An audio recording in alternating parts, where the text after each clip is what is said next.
much for joining me. Polina here, talking to you about Saturn Moon conjunction on the cusp between Aquarius and Pisces. It is going to be a new moon, and yes, it is happening on the 20th of February. But it's not only the only thing that's happening in the sky. Of course, we have Venus coming up to Jupiter pretty close. So that's very exciting for me. I feel that it's a little bit of a weird time for some people because Saturn Moon is not very feeling. It is very glamorous, it's very sensible, and it is very unique, but it's just a cold moon. So when it comes to feelings, emotions, when it comes to being understood and being heard, it's just not going to happen. So some people are going to be shunned, and there are some people that are going to be very hurt by the outcomes of this moon, because it is asking us to forgive and forget really fast, to sign the paperwork really fast, to just do the right thing and just get on with it. That's very hard. Also, it's in the last few degrees of Aquarius. It is still talking in that Aquarian language. It is still asking to be heard. It is still about communication. And it is still about design, and quite a lot of people that don't want to do the right thing, or that have had a lot of karmic backlog, or that don't realize what it takes basically to get through, to be successful, or to make things happen during this time, are going to have a very hard time. Also, if you are a very sluggish person, if you are a very sensitive person, and also if you are a sick person, for example, if you have a lot of different bacteria and parasites, and if you are, like, say, somebody who's quite slow and doesn't often look after themselves, you might really feel a very big hit with this moon. But for some people it's not going to be that bad because come what may, there is safety and there is protection, because Venus is on the ascendant here, close to fortune actually. And she's coming up to Jupiter. So that's always going to be happy and healthy. There are going to be so many people being able to get the best result, and sometimes the last result. So what I mean is, like, you are standing in line and you get the last product. Like, you're standing in line for a product and you are the lucky person with the last product, and there's no more left. This kind of interesting ground between Pisces and Aries for Venus is very, very special, very precious. The last, it's like the last greatest person at something. So for example, this is like the best violinist, or this is like the best politician, or this is the most connected person. It's like the last of its kind. There's also going to be a question of, like, species dying out. I'm reading this for you as I'm watching the little birds, exotic birds around me, like just here in the window. Beautiful birds, last species, dying out of a species. It could be finishing of a family line. It could be the last of its kind of feeling, or like the last time you do something. It's like, this is the last time I'm singing this song, or like, this is the last time that I'll fall in love, or something like that. So there's affinity to it. This no man's land between Pisces and Aries is very, very dark, and it's very humbling, as it is kind of like no man's land. And come what may, things usually get organized pretty correctly. Things are right. Some people get help even beyond belief. There are freaky experiences that are happening. Also, if you are watching the news, with these earthquakes and things, for example, that are happening in Syria and Turkey, there could still be people rescued at that time. So there could be like a sudden change, or there could be also sudden death here as well with this type of sky. It is a miracle sky as well. It's a miracle sequence that sometimes we need to get through. There could be something really incredible happening, somebody turning up at the last minute, something really, really great happening suddenly. So this feels like there could be a huge luckiness with some people. It's like, I never thought this would happen to me, and now it is happening. I'm amazed, or wow, like finally being united with somebody, or being reunited. Depends on your karma. So the idea is not to look for those lucky sequences. Saturn Moon conjunction does have a very mysterious effect. I have a Saturn Moon, And I just found out yesterday that Elvis Presley also has, had a Saturn moon. It's a very interesting thing. It sort of brings about miracles. It brings about very timely and very kind of scarily correct results, but at the same time, it kind of doesn't really bring anything. It's kind of like the result is here, but the emotions are sometimes not well. So Saturn Moon conjunction, it's like we're feeling, but we're not feeling everything. It's like we can't fully understand what is happening, and sometimes there's like a numbness because we're not meant to be really associated or associative at a point. So it's like when it's so sore, when it's so karmic, or it's so angry that you don't want to feel anything, or you're really scared to say those words, or you're not really able to reach those feelings. And yet there is always something that works out. So there is like a glamour factor to the Saturn moon. Things get set up right. Everything is straight. Everything is kind of narrow. You know, everything is obvious. And yeah, things are right. Like they get corrected basically with the Saturn moon. But it's just so hard for us because, for example, if we've been brought up to be very sentimental or generous emotionally, is going to be such a hard hit. So a lot of people, I think, are not going to get that which they're looking for. I feel a lot of people are not going to get like funding or attention or time spending, so results that sometimes we seek. And also the endeavors that we start, they just will not be what you want. It just won't be what you want. But if you can take care of the little details, and if you can be kind of frugal with your psyche, yes, it can work. So it's like, yeah, it's like those neurological disorders that people have. I was looking at Elvis Presley's, for example, photographs yesterday, and I was like, this guy is not just some guy. Like, he's got a neurological difference. So maybe that's how he also like came up to the top so fast, because he got like so evolved and so famous because certain things inside of him didn't work, and he basically used those details and really polished up those moves and those songs in order to make it work. So sometimes also people with certain neurological differences like Asperger's or certain types of autism and other neurological issues, they sometimes rely on the details. Yeah, so yeah, we people with slightly neurological difference, a slight neurological difference, we may have to rely on certain details. Like you have to repeat sequences. You got to practice. You got to get things perfect. You got to make sure that you are in the right place at the right time. You got to make sure that you take advantage of opportunities. You can't rely on whim. And there is a feeling of magic. The feeling is probably from Venus, you know, crossing Neptune as well.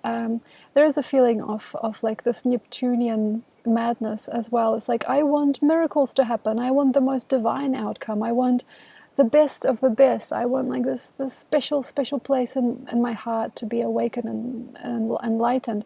But there is something that Saturn Moon brings, which is sternness and comfort only in some things. There is only comfort found on some level. There's only going to be an assured outcome or assured look in your direction with some things, and that's really hard to see. I think that only some people will make it. I feel that only some ideas will be believed, and if you are wanting to start something different, I would really consider closing it down right now.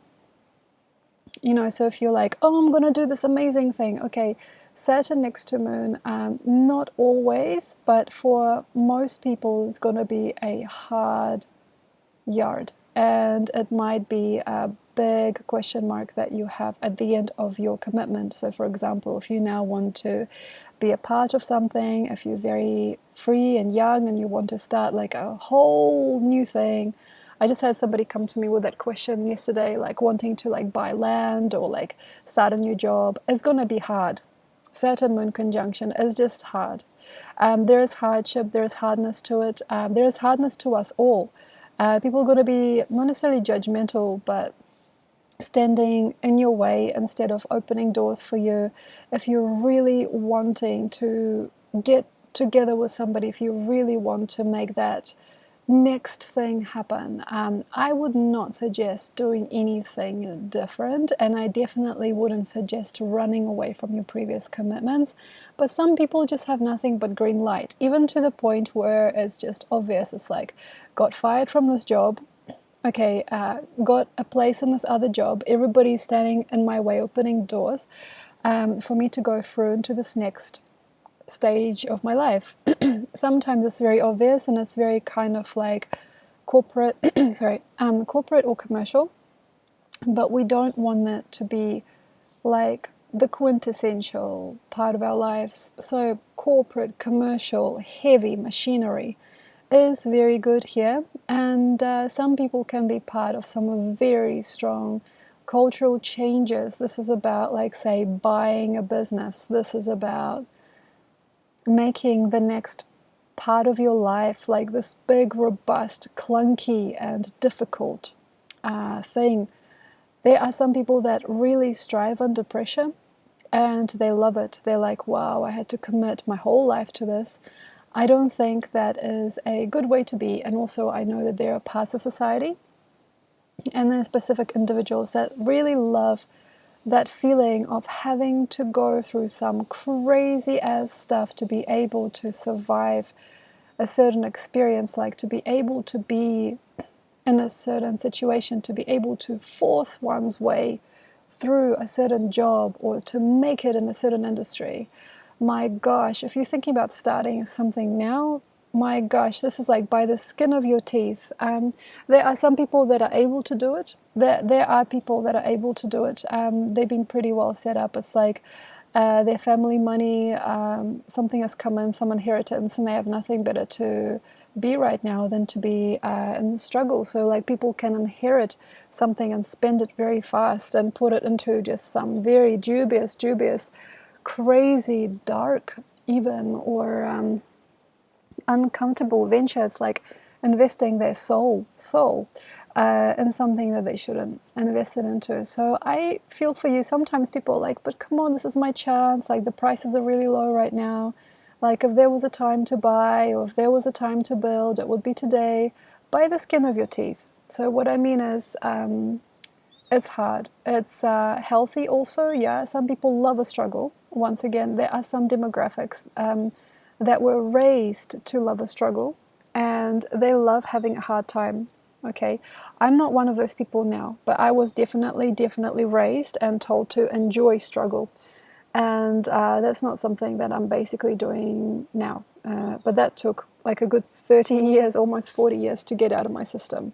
So also, if you want to, like maybe if anybody wants a reading about this, this is something that I'm working on at the moment in myself, and this is something that I'm working on at the moment in other people, understanding why certain religious or family conditioning has driven some family lines into absolute just hardship.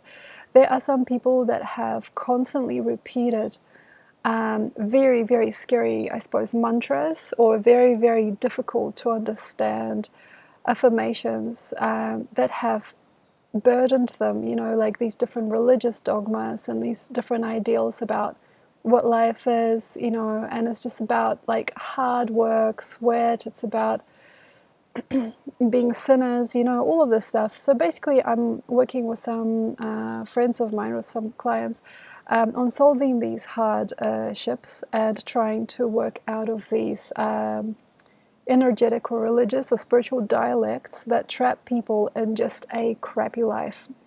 So if you would like to know a little bit about this, I can help. And yeah, I suppose it's like a whole little team of us right now, like working out what is that fear of success, what is that fear of, how can I say, that fear of power or that fear of simplicity. So that's something that we're all about at the moment, like a whole group of us. So if you like, you can join in. I suppose like the main burden that I'm feeling for most people is not understanding how things are gonna be if you don't do them the hard way. So a lot of people were taught like, unless you get married and have a child, you will not be part of society, for example, or unless you work really hard, you will not be able to make your money. You will not make your way. There's so many different ways of looking at life, and there's so many different people thriving now because of illogical or non-conservative systems, but there are also very many people that have actually come back to a certain state of conservatism, and maybe they've just done it to find where that root is. So like getting that root out of their mind or out of their body, trying to no longer just sit there staring at the screen, trying to no longer just sit there staring at what somebody else will order them to do, and not wanting to be packaged up with certain type of philosophy or group of people that might be very unhealthy for them. So this is also about difficult tribes. So we're still in Aquarius tribes, difficult tribes, like people that want to drive you to do things that you don't want to do. Also, that is about governmental, religious, and spiritual organizations that want to take control of other people. And it is also about the soul healing on some level, weirdly, through that sadness. It's like being put to work, being employed, being put under, like being triggered by other people. So we talked a lot last moon, the full moon in Leo, about how people are sick of this guideline that has been taking place for such a long time between employer and the employed, like the Lord, like the master and the slave or the servant. That's really hard for me to also see. So that's really evolved into this big question mark. I feel some people also in relationships not knowing that they've been servants to their spouses or to their love interests. They didn't understand, and actually had also, I don't want to say too much, but some people come to me for relationship advice not knowing that it had like a servant master kind of prototype, like the man was paying for the woman and then she was providing him everything she had. So there's also like it's a no-no, to really talk about this. But yeah, there is also a question of servants and being underneath and being paid very little for something that you shouldn't have ever done. So we have to maybe unpack our lives. Like also, if you've been in a seemingly masterful marriage where your spouse has been the one in power controlling you, where their family has been controlling you, or your children feel controlled by you, or you feel controlled by your children, all of these questions of control and all of these like obsessive ideas or designs that people make to last in these stories, and how much fear they have inside. Like, people say it's like the narcissist empath relationship. It's not really all that interesting, that topic. It's a huge topic online because people like just to blame somebody else for their issues, but it's not just this. They like to put their finger on certain parts of society or even certain parts of themselves without experiencing too much pain or vulnerability. So the narcissist empath relationship, we can go on and on talking about this. It's just not the easiest topic because I don't think that people have enough maturity to really understand it. But in terms of being underneath somebody, providing them a service, or being told what to do, and being in a repetitive pattern where you don't actually see yourself as a real person, and you're just kind of plugged into this team of people or into this marriage or this kind of position in life where you honestly don't want to be, but you kind of don't understand what are the other options out there. That's going to happen to us, I think, all our lives on a level because our parents have programmed that in, and also maybe their marriage and their service to other people was previously of that, and their parents too. So I think that there are some lucky people that really understand where we don't want to have these relationships anymore, where, like, for example, we now understand women just become basically paid workers instead of partners. And we understand where, for example, children are not seen for who they are. They just basically become a whim for the parent and such, So we have these very, very hard truths, and there's some very, extreme truths that certain people in certain countries are experiencing in terms of, where one belongs, where one stands, and who is boss, and where's that relationship leading to. So we have to basically break it up. So breakups are something that could be happening during this time, but it's not just like breaking up, it's like sometimes breaking things to make them better or to make them difficult. Maybe it's like, how can I say, move on basically. Yeah, okay. Moving on is good, right? Real, like moving on, that's really scary, but also like it's not always just like breaking up and just leaving, although it's very severe. Saturn moon is very severe. It could be just like breaking things and just going, but some people can work it out, but I'm not telling you to work it out necessarily. I'm just saying that if you, for example, in a very long-term relationship and you know that person won't understand anything unless you are providing that service to them, unless you are underneath them all the time, then maybe it's about packing your bags and going. So it's like some of it can be about running actually, just like pack your bag and run. There are some people that have got to actually go to that extreme because they've nurtured something for too long, or they've nurtured themselves or somebody else for too long. Also addictive behavior, and also like babyism, I suppose, and infantility. Not feeling good enough to claim a normal, neutral, powerful space in society, or not feeling good about who you are and who you've come to be, and then wanting to be kind of degraded or weirdly treated, or wanting to be empowered by infantility. So for example, I sit at home, I chew on my biscuits, you know, like I get takeaway food ordered to my door, delivered to my door, have anything I want, I collect little knickknacks, and I sit there in my cot watching TV. That's a very hard thing for me to see, and that's not going to maybe be there later on. I feel that we're going to have to go into a certain type of shift eventually as people, to not grow into these big babies, and to make sure that we are not part of this cause and effect that makes this whole world, this whole society really unfathomable. And ordering people around is not good. You know, buying everything from other people and telling everybody to make it snappy isn't so good. Being in a position of a person above other people that you don't want to be above, really. You know, if you really knew the whole consequence of that, and also not feeling very good about positions that make you feel low.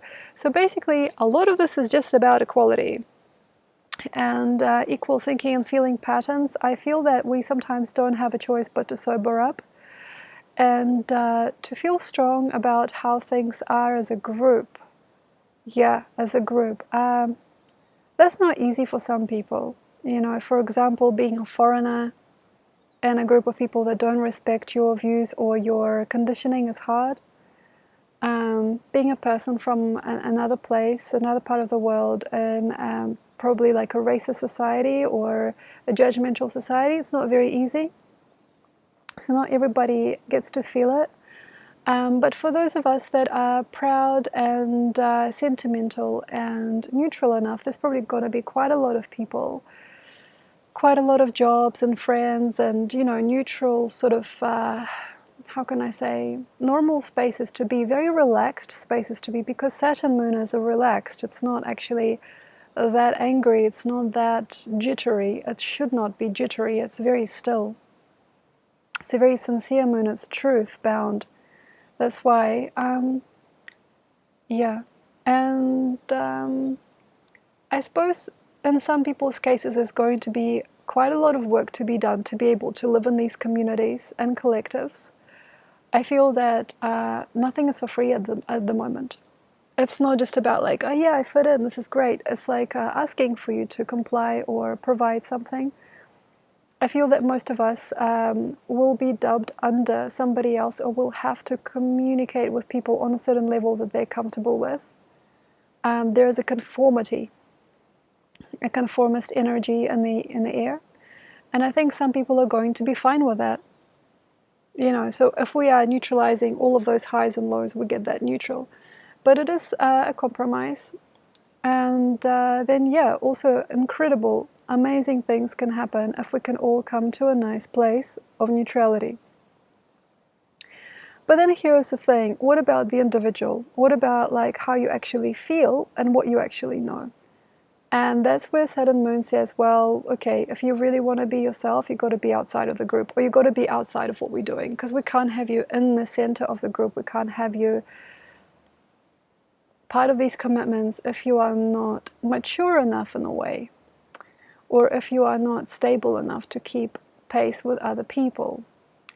And that's where like this whole utopian idea of a purely like equal world, equated world falls on its face, because nothing is for free, you guys, you know. So yeah, you know, once I also dreamed like everybody should be equal, everybody should be just normal and nice and caring. But you see, the minute anything happens on an individual level, any individuality is seen, it is not that easy to just normalize. And yeah, there are some people that enjoy individuality in a team, but with this type of energy, with this type of power, it is kind of unforeseen sometimes what are the circumstances, what is going to happen if there is too much uniqueness and there's too much shift within the people that are organizing certain things at the moment. So there's some people that will say, well, who cares? I do what I want. It's like, okay, you do what you want outside of the group.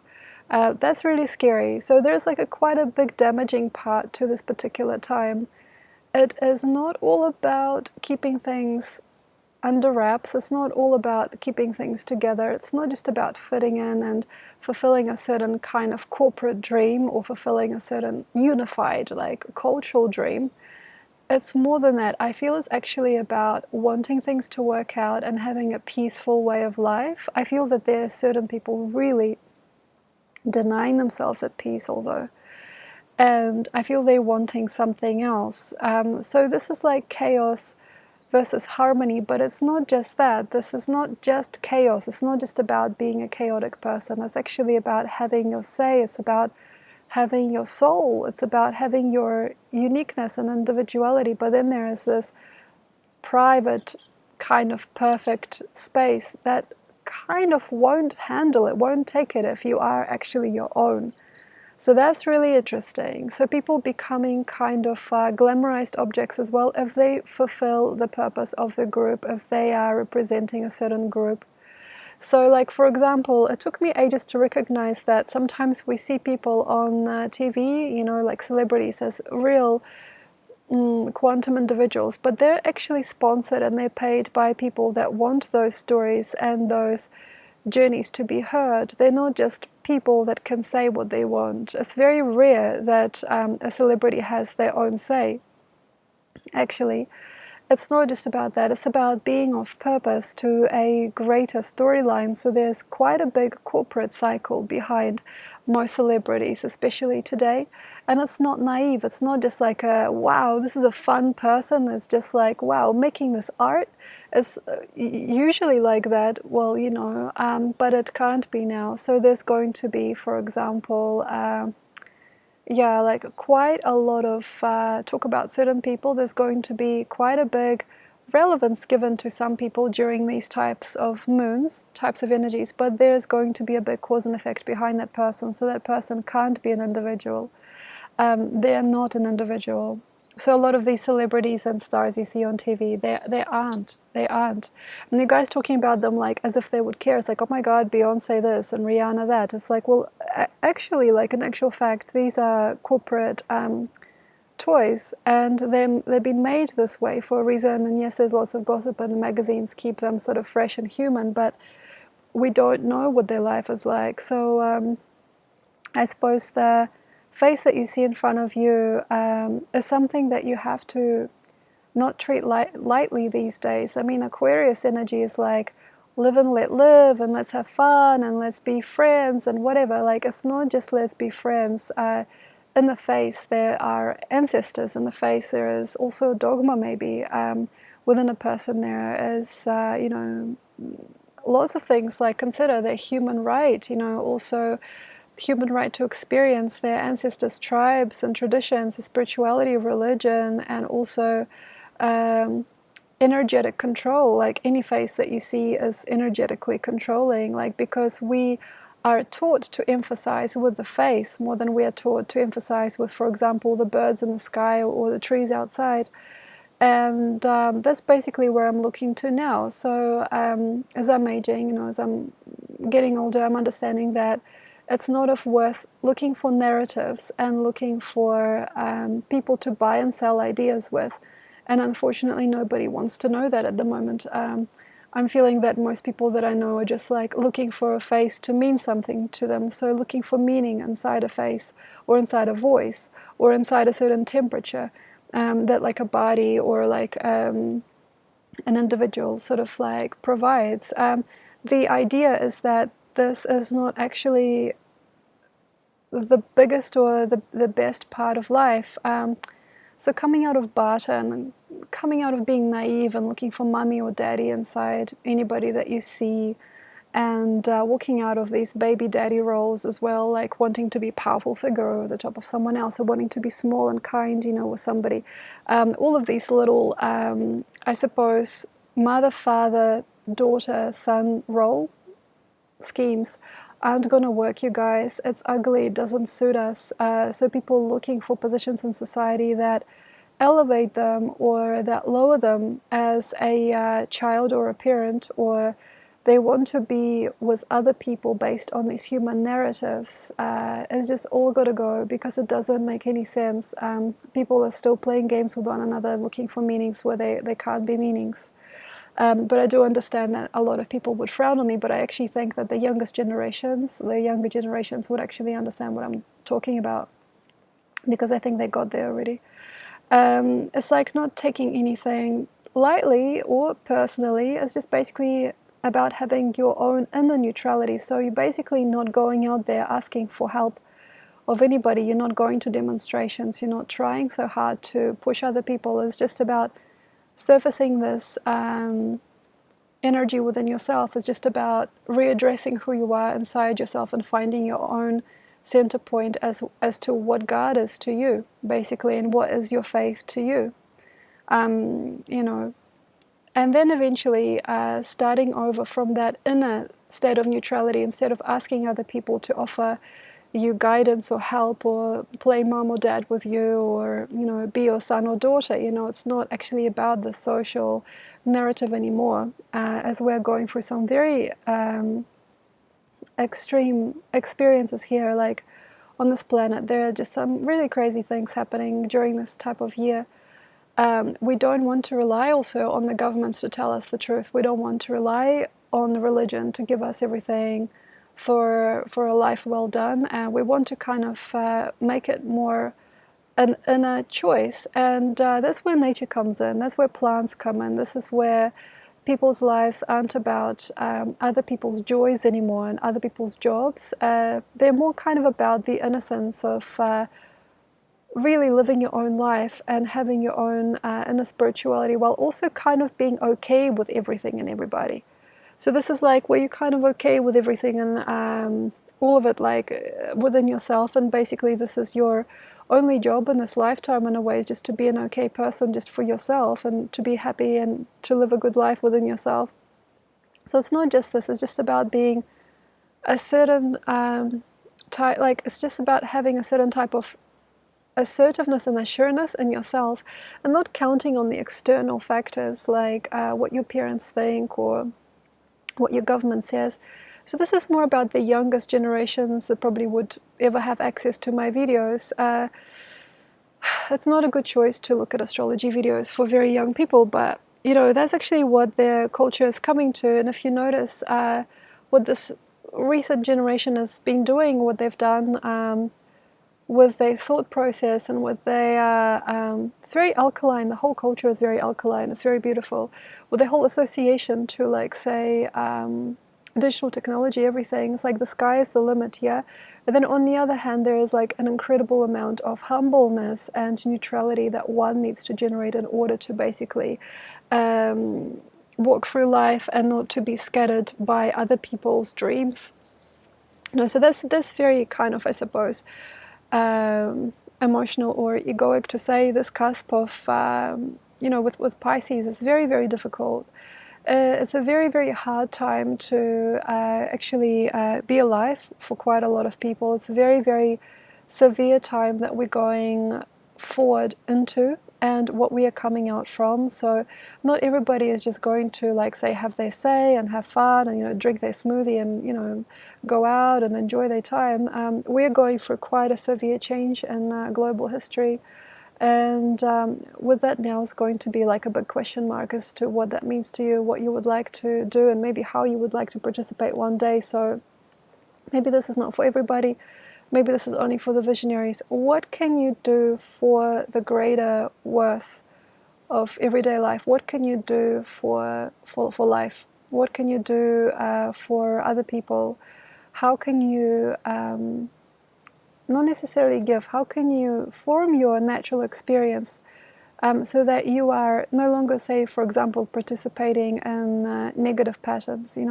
What can you do to help other people with your knowledge base, maybe, or what can you do to give other people some time or help?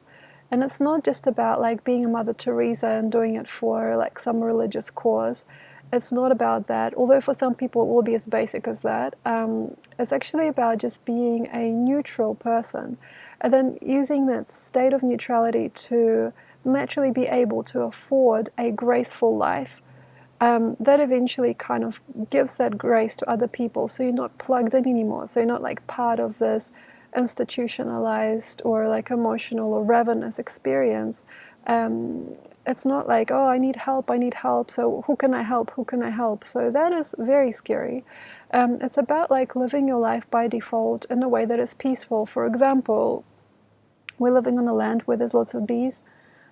We can help them build their beehives, or like we can, make little structures for them to have homes.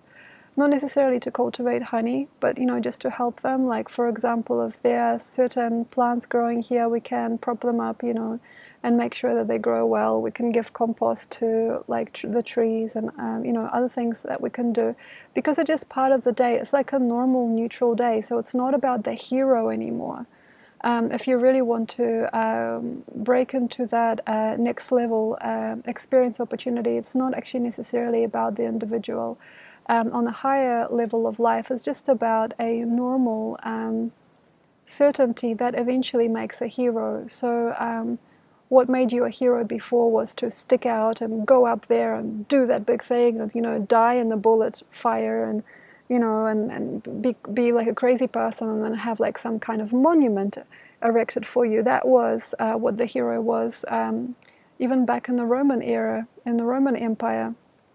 But like, that's not what life is about. It's not about going into these extremes and experiencing some very crazy stuff. That actually doesn't lead to anything in a rabbit ear, because we just simply don't know what's underneath. It's just not as simple as like grabbing a flag or a banner and going out there bashing and slashing reality. It's actually more like on the opposite end.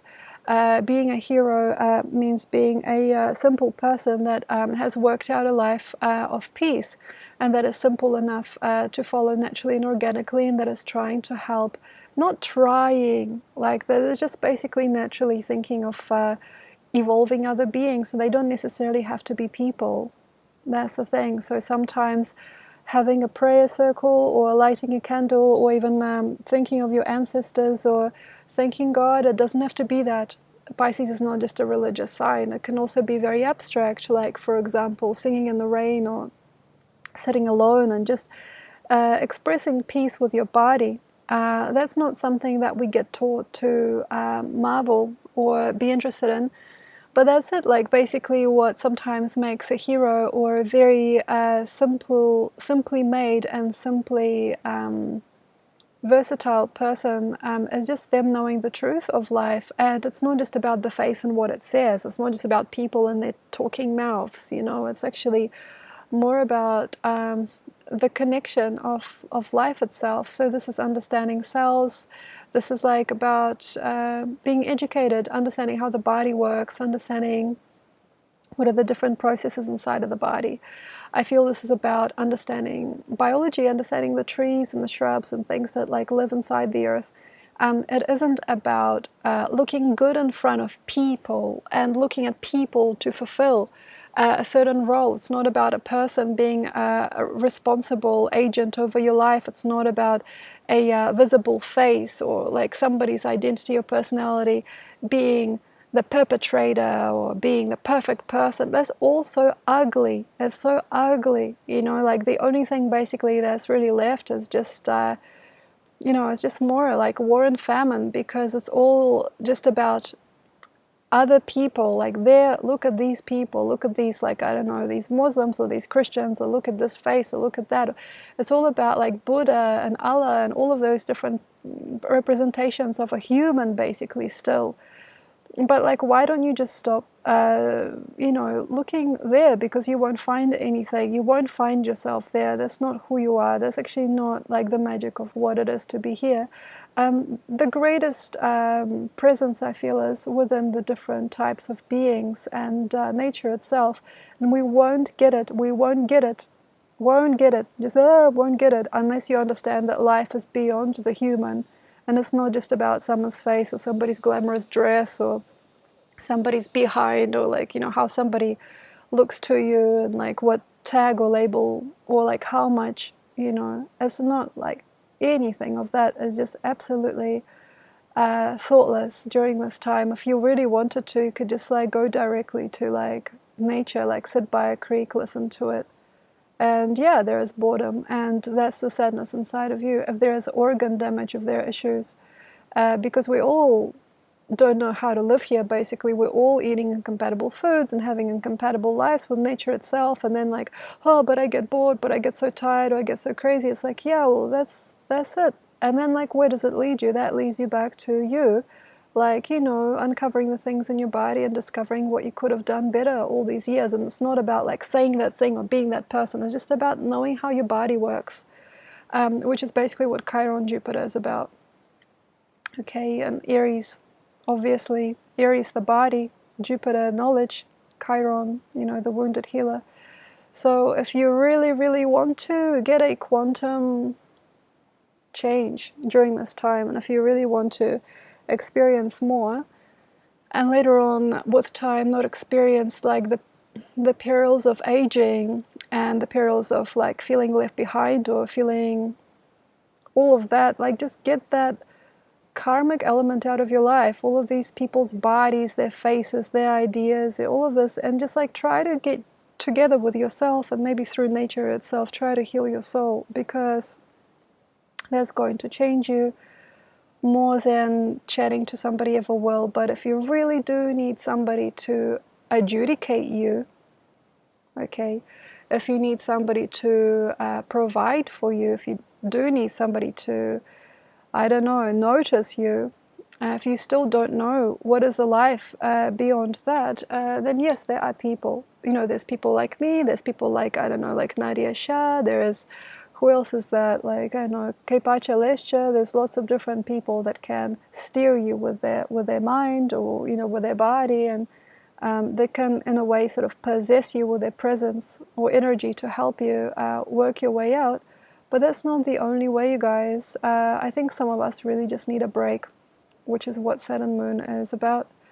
So I suppose have a look at this however you may. It's a very, very hard time to be alive for certain people, okay? I would like to bring your attention to what happened in Syria and Turkey. So there's been an earthquake, in case you don't know.